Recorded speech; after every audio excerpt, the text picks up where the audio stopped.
Hola, soy Sandra Almarza y hoy voy a estar en el mentidero hablando de historia de la brujería, así que coge tu silla que empezamos.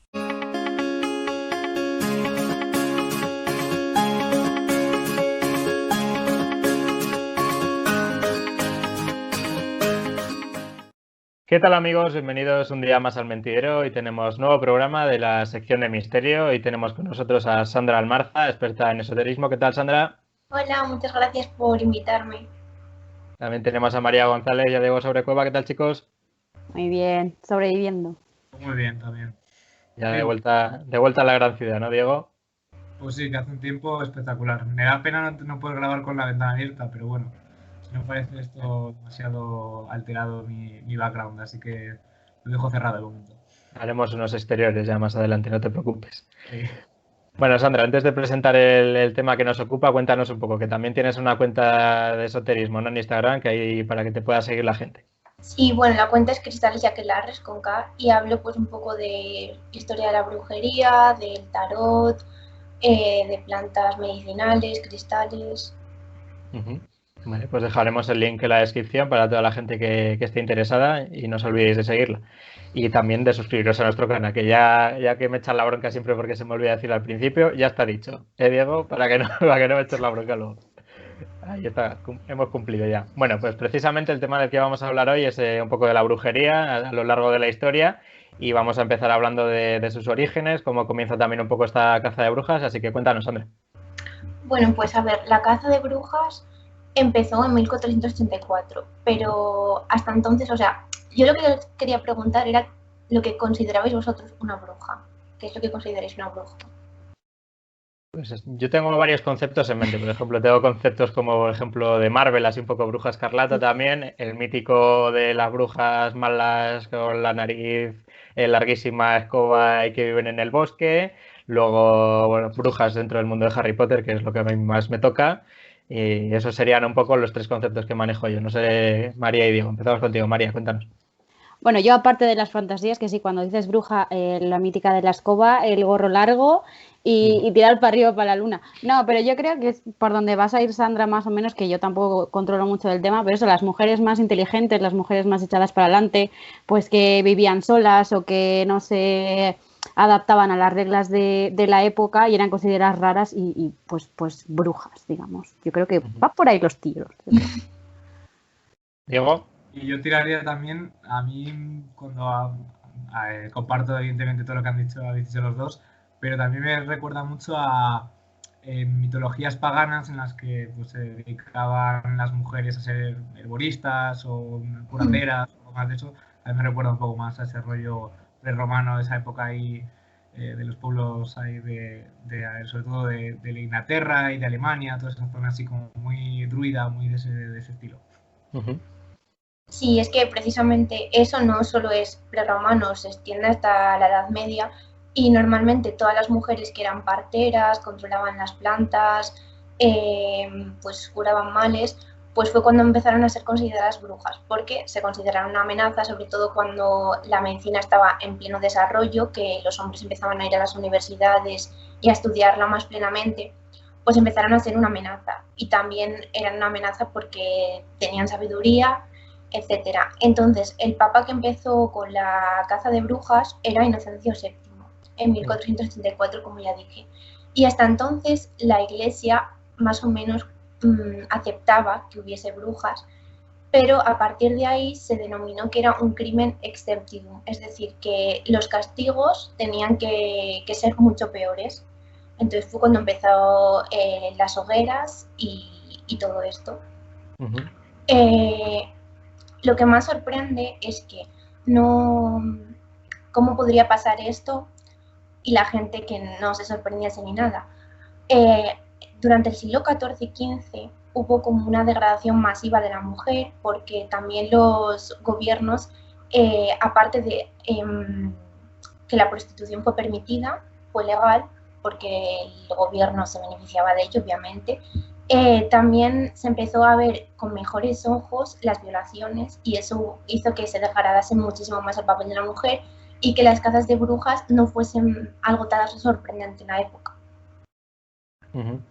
Y me imagino que antes, no sé, es una pregunta que te hago, ¿eh? No sé si antes tenía también una connotación negativa la palabra bruja, se la asociaba a otro tipo de términos, no sé cómo se veía esto antes de que comenzara esta caza de brujas. Pues en verdad era un término como respetado, es decir, eran mujeres muy respetadas en las sociedades por sus conocimientos, sobre todo porque ayudaban en los partos, sabían aliviar los dolores, ayudaban al feto, entonces eran bastante buenas en la sociedad. Diego. Pues yo la verdad es que me estoy pensando que no sé hasta qué punto eso lo pudo absorber luego igual alguna orden monacal, vamos, lo que viene siendo más bien monjas, etcétera, porque luego esos papeles se tenían que seguir cumpliendo, el tema de las parteras y tal seguían existiendo en la sociedad porque son necesarias. Entonces no sé cómo porque entiendo que digamos de alguna manera se regularizaría eso, se asumiría dentro de la iglesia de alguna manera ese tipo de servicios. Bueno, a ver, lo más curioso es que en la Baja Edad Media había como 3 microsociedades femeninas, donde las mujeres podían subsistir más o menos solas. Y una era los conventos, donde sí se permitían esas prácticas porque estaban bajo la palabra de Dios. Luego otro era la casa de la viuda, porque estaba bien amparada, ya que era una viuda, tenía, se supone, dinero. Y otro era la casa en el que la mujer se encargaba de todo porque el marido estaba ausente, etcétera. Pero bueno, lo que tú has dicho, que en los conventos sí estaba permitido porque la iglesia lo permitía. Y esta persecución me imagino que empieza ya con el tema de la Inquisición, ¿no? Especialmente en España, y que luego se extendería por el resto de Europa, o realmente ya existía algún otro tipo de persecución antes de la Inquisición, igual en otros países, no sé.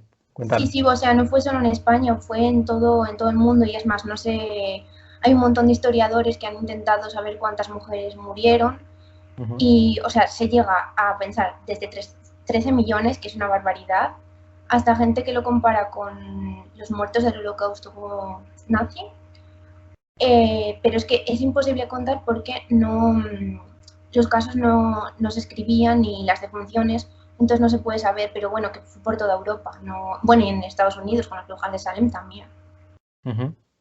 ¿Cuáles eran un poco los métodos que se utilizaban en esta persecución? Pues de los más curiosos, a las mujeres las pasaban una varilla de plata, era como, bueno, sí, una varilla que tenía escondida una aguja. Entonces la pasaban por encima de la piel y accionaban un mecanismo que introducía la aguja y les hacía gritar. Entonces, como gritaban al contacto con la plata, no, la verdad era al contacto con la aguja, se les consideraba brujas. Y luego otro método que es parecido, que aparece en la peli de Aquelarre, que ganó los Goya, era que les pinchaban con la aguja y si en unas marcas del diablo que pueden ser lunares o lo que fuese, y si no gritaban, era que eran brujas, pero obviamente todo el mundo gritaba, entonces las seguían torturando hasta que no gritasen o morían. María. Sí, Sandra, yo quería preguntar, a ver, que no estaba muteada. Yo quería preguntarte, porque me ha sorprendido la cantidad de mujeres, se estima que 13 millones, ¿era tan fácil denunciar a alguien por brujería? Sí, o sea, es que por disputas por vecinos, porque tuvieses animales, es que es surrealista. Porque fueses partera, porque a tu vecino no le cayeses bien, porque te viesen hablando sola, porque te viesen haciendo cualquier cosa rara en tu cocina, por cualquier cosa. Y es que no tenían ningún sentido porque los juicios eran muy caros, porque había que pagar a la Inquisición, al ejecutor, la manutención de todas esas personas, entonces lo hacían lo más rápido posible, es decir, que no las dejaban defenderse ni nada, simplemente las condenaban. Entonces, lo que parece por lo que estás contando un poco es que se buscaba, aparte del origen, ya luego más adelante como que se iban buscando más excusas para agrandar el posible grupo de afectadas por estas medidas, ¿no? Sí, cuantas más mejor. Y, por ejemplo, en España ha habido, creo, 2 grandes quemas, que fue la de Zugarramurdi, que además fueron como casos muy raros porque los principales acusadores eran los niños que acusaban que se los llevaban las brujas por la noche y bueno, como que había gente que decía que en el pueblo había una locura colectiva, no tiene mucho sentido, y otras personas dicen que eran sueños que tenían los niños de haber estado todo el día oyendo hablar de eso. Diego. Pues a ver, yo quería preguntarte sobre todo porque entiendo que es muy difícil descubrir. Me encanta a mí en este tipo de cosas asumir el discurso y decir, vale, muy bien, te creo, hay brujas. ¿Cómo pillamos a las brujas? Porque, como has dicho, los métodos eran cuanto menos variopintos, engañosos y bastante. Era un poco como, bueno, y si la metemos en fuego y no se quema, pues es una bruja. Y si se quema, pues oye, se quemó, ¿sabes? Mala suerte. O igual es que no funcionan los poderes, o intento. No sé si recordáis, también hay un método de tortura que no sé, creo que también se utilizaba, corrígeme si me equivoco, que era el mítico de la silla esta que te metían en el Sí, en el río. Que es como, o sea, me encanta porque son cosas en plan de, un poco de, como tú has dicho, un poco de locura colectiva, de decir, pruebas que imagino que también que serían cosas, tal y como tú has comentado, bueno, yo creo que en general la historia, el tema de las envidias vecinales, los problemas de lindes, imagino que también en este caso habría algún punto con las viudas, no sé hasta qué punto podría ocurrir, porque también una cosa que ocurre cuando hay una persona viuda que no tenga familia, que puede heredar tierras y que evidentemente también las viudas tienen un componente social para algunas culturas y en concreto yo creo que la cristiana como el negro, como personajes trágicos, misteriosos, puede ser hasta amenazadores. Vamos, en general, yo he escuchado alguna historia que si la viuda de no sé qué, ¿sabes? Como ese rollo como de cerca del mal, ¿no? Por haberse quedado ella viuda, cuando si él se queda viudo, pues bueno, pues oye, se le murió a la mujer, a rey muerto, rey puesto y a funcionar, pero en este punto no sé yo muy bien si había algún método más desde el Papa de decir, mira, hay que hacer esto, o si era un poco ahí cada uno todo un revolutum y el que pillase. No, o sea, tenían carta libre para hacer lo que quisiesen y es más, se escribió un libro que era el martirio de las brujas, no sé si os suena, bastante conocido, que básicamente eran métodos para torturarlas y todo, o sea, tenían carta blanca. Y lo que has dicho de las viudas, a ver, hay que partir de que una viuda es una mujer independiente económicamente, porque ni depende de su marido, ni necesita trabajar probablemente porque tenga ya un poder económico que le ha proporcionado su marido, entonces ya es una amenaza para la sociedad, porque es una mujer libre. Esto a través de la historia del cine también se ha reflejado de muchas formas. Me recuerdo, por ejemplo, cuando contabais el método de la silla, ¿no? En el agua y tal. En Los Caballeros de la Mesa Cuadrada también hay un poco una caricatura de estos métodos. O en Los Simpson. Sí, bueno, los Simpson hay muchos capítulos también, pero por ejemplo que decían que si una mujer pesaba igual que un ganso, es que era una bruja, ¿no? Y empezaba a decir, ¿por qué va a ser una bruja? Dice, porque si es de madera flota, y si es una bruja no flota, y cosas de estas, las chorradas de estas. Sí, o que le preguntaban a Lisa, 3 por 2, y decían 6, y todos, bruja, bruja. Sí, claro, pero me imagino que esto en una sociedad prácticamente analfabeta, esta caricatura sería realidad en muchos casos, ¿no? Claro, porque es que tenemos que partir de que era una sociedad que sobre todo eran campesinos. Estamos en la Baja Edad Media, todavía no se ha producido la revolución industrial, entonces las creencias, las supersticiones están súper arraigadas. Incluso en el País Vasco hay testimonios de principios del siglo XX, que fue hace nada, de gente que decía que había visto brujas, porque hay tradiciones muy arraigadas allí. De las cuevas y todo esto, o sea, que sigue presente hoy en día. Precisamente por eso te quería preguntar también, en las diferentes zonas de España, me imagino que haya influido mucho la tradición, habrá habido distintos métodos para identificarlas o igual se las tenía caricaturizadas de una forma distinta, no sé, de las zonas, me imagino que Galicia, el norte en general, sea donde más presencia de brujas, entre comillas, haya habido, ¿no? Sí, yo sobre todo conozco en el País Vasco porque había un investigador que era Miguel Barandarian, que era bastante famoso, que era sacerdote, y reunió todo el folclore del País Vasco y también toda la mitología, que o sea, no habla solo de brujas, habla de todo lo que poblaba los bosques y eso. Y en cuanto a las brujas, habla muchísimo, bueno, en País Vasco se dice sorguines. Y siguen creyendo muchísimo en ellas, o sea, ellos dicen que todo lo que tiene nombre existe. Pero es que también las leyendas son un poco surrealistas, de gente que dice que se le aparecía un gato por la noche, todas las noches en la cocina mientras hilaba, y una noche le dio con la escoba y al día siguiente su vecina parecía coja. Pero ellos era una leyenda súper arraigada que creían y todo cosas así, o que las brujas se convertían en moscas y se metían en las narices de los niños y de los bebés y les ahogaban y cosas así. El tema en Galicia también de las meigas, ¿no? También tiene mucho arraigo, ¿no? También. Sí. Yo en Galicia no conozco tanto porque no he leído mucho, pero yo creo que más o menos lo mismo. Diego. Yo la verdad es que creo que todo esto tiene un componente, vamos, un eje común, que yo creo que es la montaña y el bosque, que evidentemente yo entiendo que en zonas más llanas, como puede ser, por ejemplo, Castilla-La Mancha, Castilla y León, incluso Andalucía, no da tanto pie a pasar miedo por hay otro tipo de leyendas, por supuesto, pero que no da tanto pie a pasar miedo por algo tan, como puede ser, jolín, yo conozco más Asturias y el folclore asturiano tiene trasgos, tiene trolls, tiene casi prácticamente basiliscos, tiene un montón de folclore que está muy íntimamente relacionado con el bosque.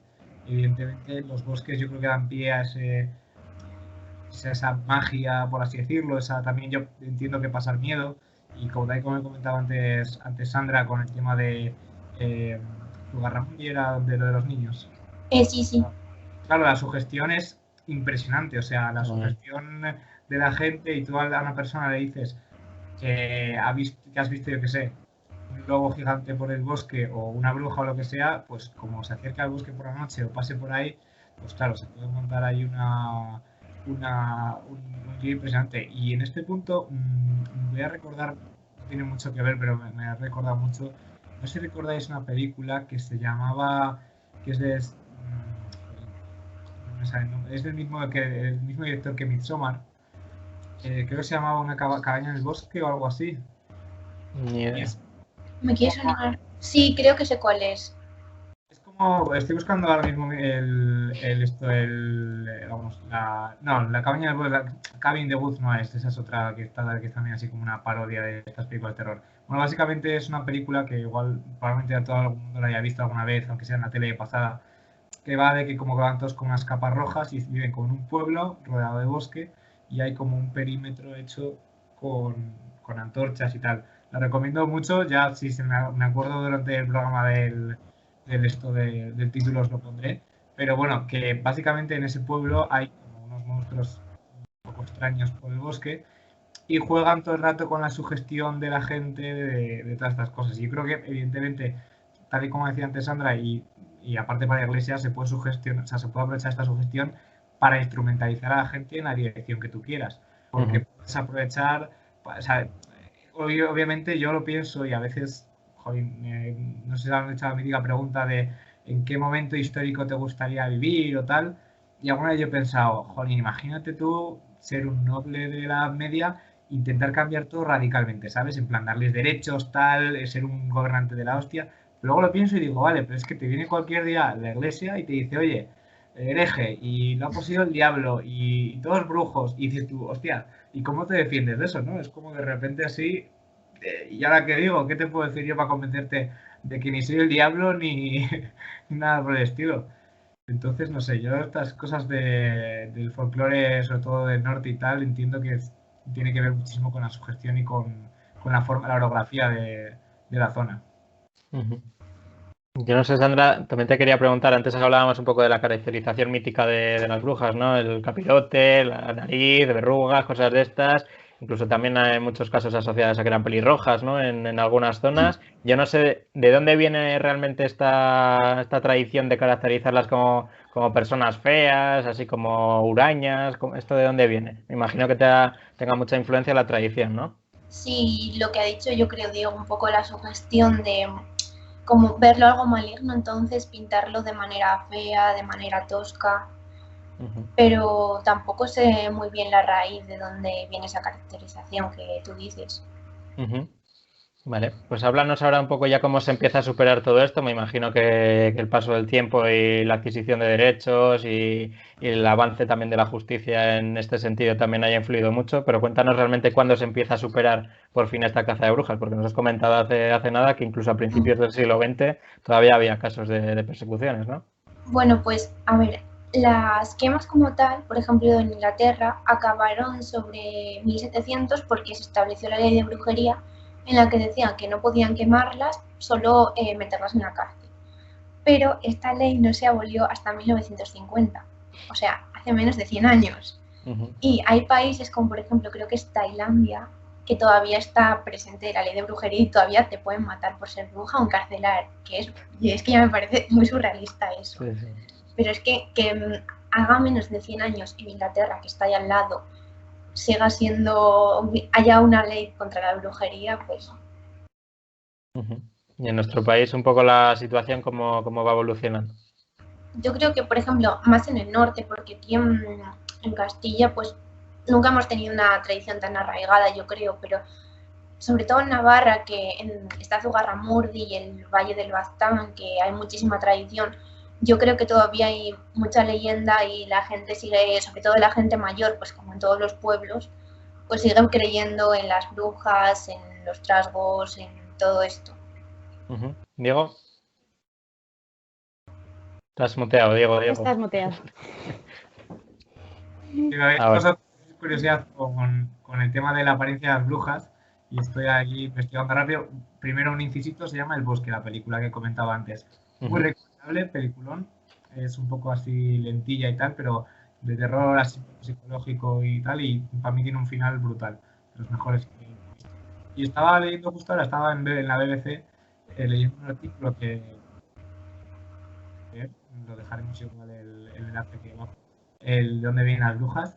Y aquí comentaban que evidentemente las primeras brujas, encontramos en la mitología griega y romana, encontramos brujas como pueden ser Circe, también encontramos a las arpías, que no sé si conocéis, las arpías son como mujeres aladas con pico de nave que pues, son bastante temibles y pues, ahí también influyen bastante este tipo de seres en la mitología occidental, evidentemente.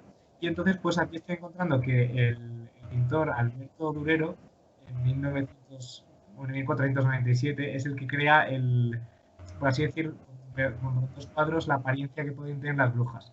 Por una parte encontramos una apariencia de brujas que sería muy similar al tema de las sirenas en la mitología griega.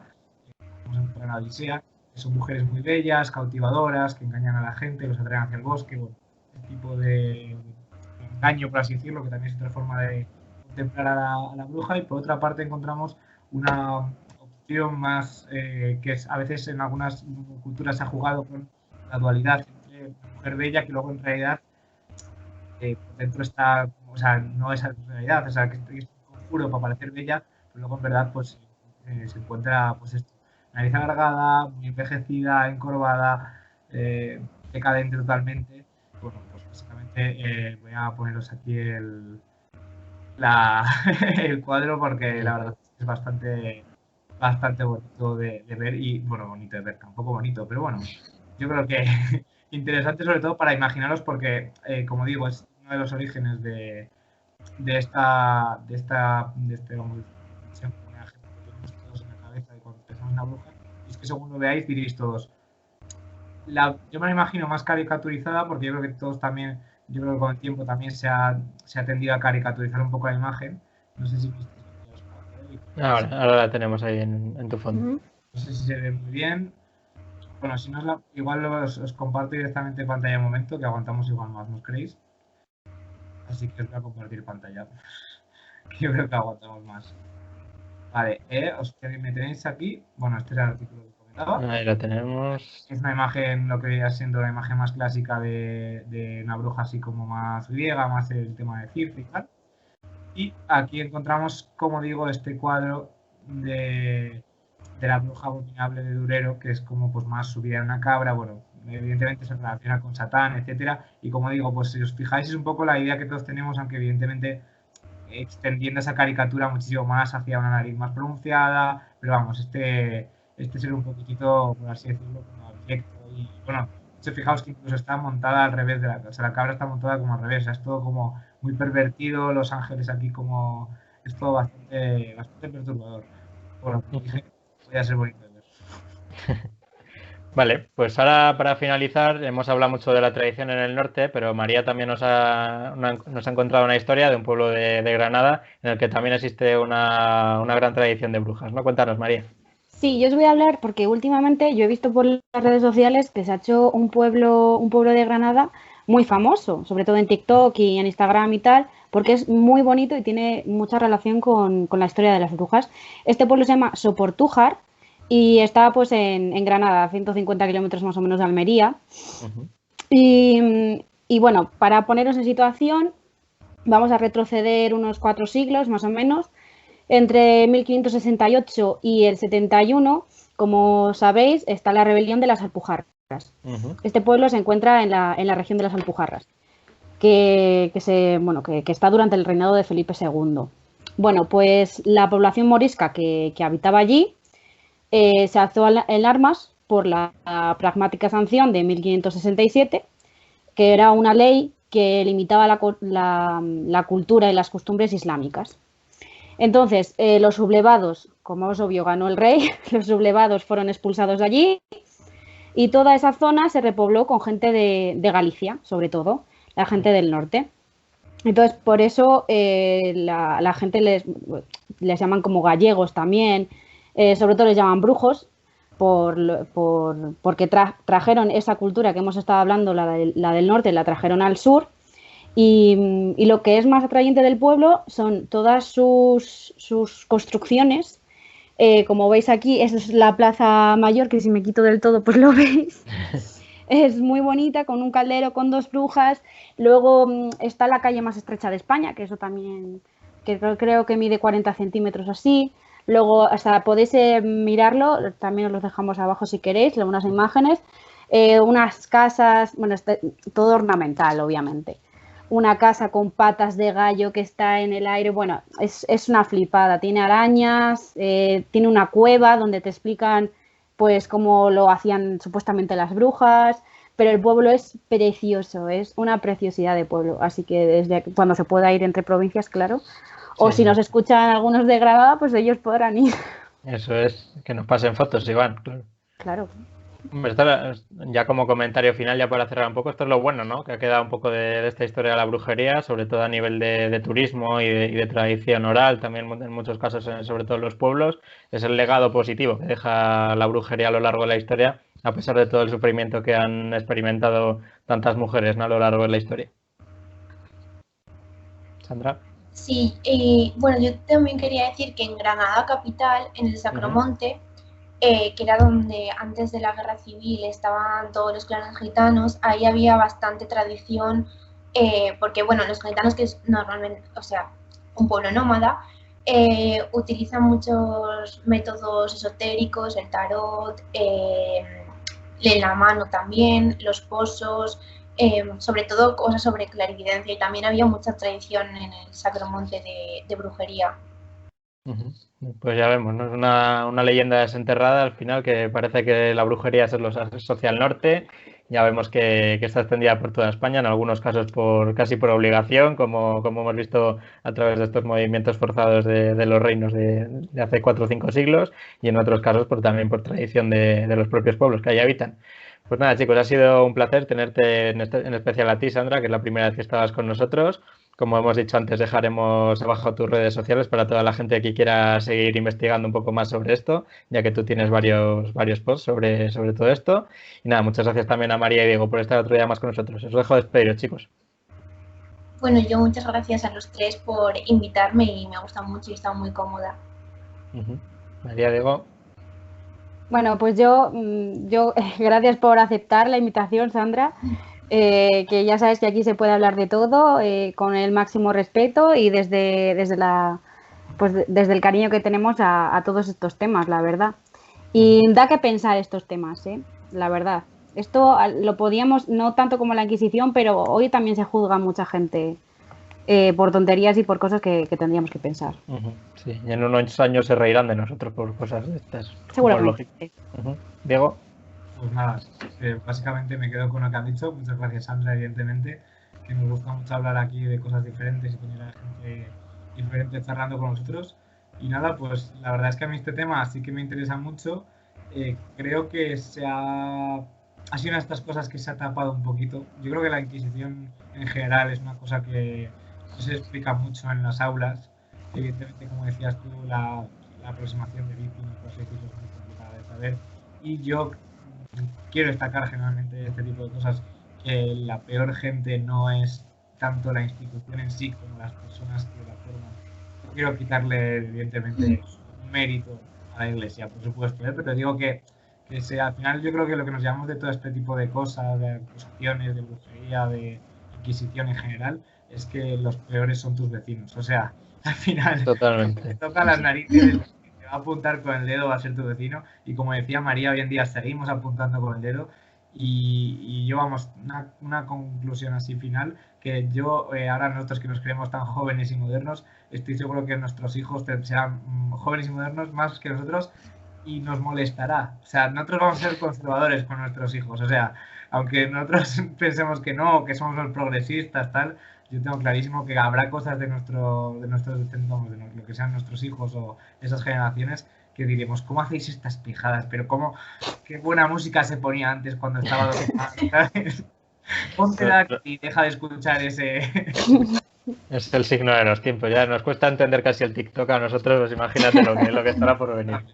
Pues nada, chicos, con esta conclusión cerramos. Ha sido un placer teneros a los tres y a vosotros por estar al otro lado de la pantalla viéndonos y os animamos a suscribiros, como hemos dicho. Nos vemos en el próximo capítulo. Guarda vuestra silla. Hasta luego.